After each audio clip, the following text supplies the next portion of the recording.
Olá, eu sou Adriana Garcia, autora do livro 40 Dias para Mudar a Mim Mesma. Este é o áudio do 22º dia. Nos últimos dias, a palavra falou sobre orgulho, e eu estive meditando sobre esse tema e gostaria de falar para você sobre algumas formas de disfarces do orgulho. Sim, creia, o orgulho tem muitos disfarces. Um deles, que é muito sutil e com aparência de prudência, é o medo do fracasso. O medo do fracasso faz com que a pessoa nem mesmo tente.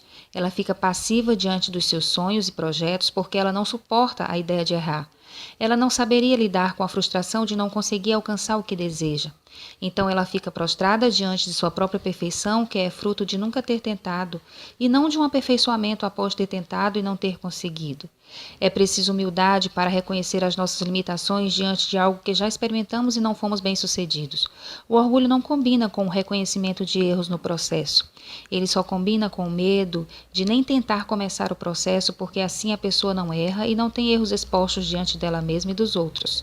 Logo, também não precisa de humildade para confessá-los. O orgulho também é passivo, e esse tipo de orgulho faz mais mal ao orgulhoso do que aos que estão ao seu redor. Só que o orgulhoso se orgulha disso e vê esse tipo de postura como prudência. Mas, na verdade, é uma autoproteção, é uma maneira de viver sem correr o risco de ser corrigido, criticado, injustiçado, mal interpretado e cobrado. Outra atitude que acompanha o medo do fracasso, a forma passiva de ser uma pessoa orgulhosa, é o incômodo com as pessoas que não têm medo do fracasso e da exposição. Normalmente, uma pessoa orgulhosa tem uma opinião pejorativa a respeito daquilo que outras pessoas fazem que elas não se arriscam a fazer. O orgulho que as coloca acima de qualquer erro, pois elas simplesmente não erram porque não arriscam, faz com que elas usem uma lente de aumento para enxergar, denunciar e até zombar dos erros cometidos por pessoas que não têm medo de fracassar e estão sempre tentando, mesmo que para isso se exponham e falhem enquanto tentam. Essa lente de aumento só reforça o medo da pessoa de fracassar e solidifica o seu orgulho, tornando-a uma espectadora da vida, nunca uma coadjuvante ou protagonista. É preciso humildade para encarar os desafios, para vencer os próprios medos, para fazer o que precisa ser feito com a consciência de que o caminho não é plano e por isso exigirá de nós muitas habilidades. A ousadia em tentar, mesmo quando existem chances reais de fracassar, deixa a porta aberta para desenvolver um coração humilde, para começar outra vez, para precisar de outras pessoas, para olhar com sinceridade as nossas limitações e com misericórdia as limitações alheias. Ninguém precisa de humildade quando sua decisão é não fazer nada, mas precisa de orgulho para justificar que não vai fazer nada. Parece muito filosófico, mas creio que seria útil refletir sobre isso. Você tem medo de fracassar? Vamos avançar em nossa transformação e hoje o tema é: abro mão dos meus planos pretensiosos que não incluem a soberania de Deus. Acompanhe comigo o texto da palavra de Deus que está em Tiago 4, 13 a 17. Ouçam agora vocês que dizem: hoje ou amanhã iremos para esta ou aquela cidade, passaremos um ano ali, faremos negócios e ganharemos dinheiro. Vocês nem sabem o que lhes acontecerá amanhã. Que é a sua vida? Vocês são como a neblina que aparece por um pouco de tempo e depois se dissipa. Ao invés disso, deveriam dizer: se o Senhor quiser, viveremos e faremos isto ou aquilo. Agora, porém, vocês se vangloriam das suas pretensões. Toda vanglória como essa é maligna. Pensem nisso, pois quem sabe que deve fazer o bem e não o faz, comete pecado. Tiago fala da brevidade da vida humana e de como é equivocado afirmar coisas que não somos capazes de fazer por nós mesmos. Definir onde morar e ter pretensão de que tudo dará certo, de que seremos automaticamente prósperos em nossas decisões é algo ilusório. O planejamento sem a submissão à vontade de Deus nada mais é do que assumir o comando da nossa vida sem perceber que não a dominamos de fato. Quando falarmos e fizermos planos, devemos dizer: se o Senhor quiser, viveremos e faremos isto ou aquilo. O problema não está em fazer planos, mas em nos gloriarmos em nossas pretensões. Essa vanglória é maligna, não procede de Deus. A omissão em fazer o que sabemos que deve ser feito é pecado. Deus nos instrui em sua palavra sobre como deve ser o nosso proceder. Precisamos urgentemente nos adequar a esse proceder, pois ignorá-lo é pecado. Comprometa-se a colocar como seu primeiro plano submeter-se aos planos de Deus para a sua vida.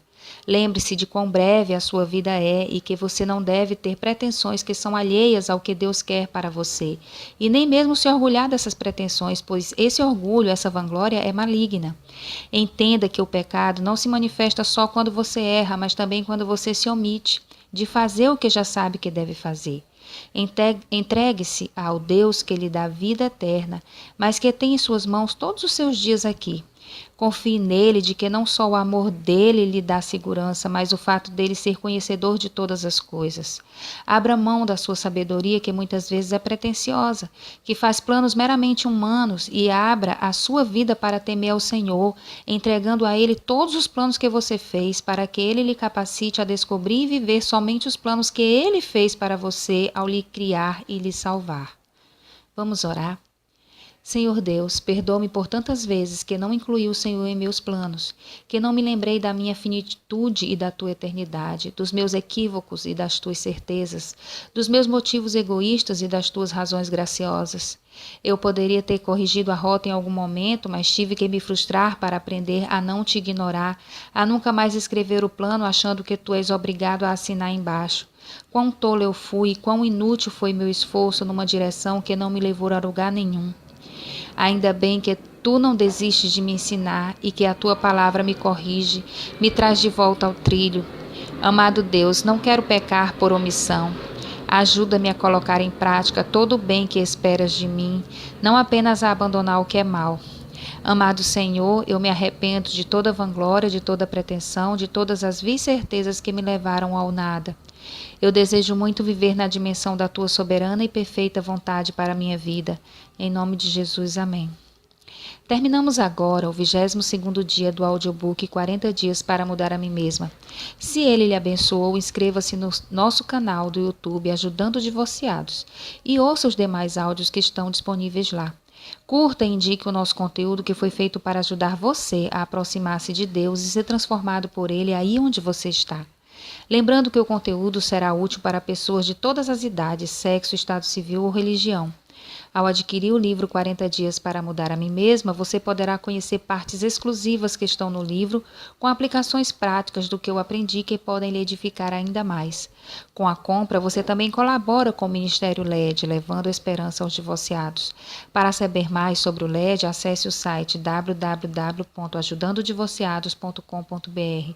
E para saber como adquirir o livro, mande uma mensagem para o WhatsApp 98 98145 7703 ou envie e-mail para led@ajudandodivorciados.com.br.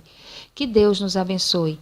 Dele, por ele e para ele são todas as coisas. Obrigada por sua audiência e até o próximo áudio.